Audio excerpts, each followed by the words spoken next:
வாங்கி போட்ட பணத்தை மருந்து வாங்க கொடுத்திருந்தீங்கன்னா நான் எங்க அம்மாவை காப்பாத்திருப்பேன்னு. தற்கொலை கேஸ் போல் இருக்கு. சின்ன பொண்ணா இருக்கா, என்ன தப்பு பண்ணாலும் தெரியல.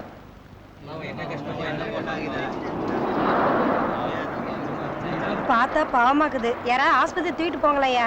அட நீ சொம்மாருமா, மேல கைய வச்சா போலீஸ்காரன் கேள்வி மேல கேள்வி கேட்டு நம்ம உசுர எடுத்துருவான்.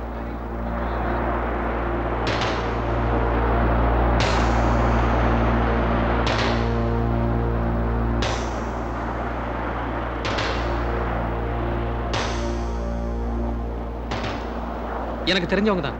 ஹாஸ்பிடல் கொண்டு போலாம், கொஞ்சம் ஹெல்ப் பண்ணுங்க. ஆளுக்கு ஒரு கை கொடுங்கப்பா.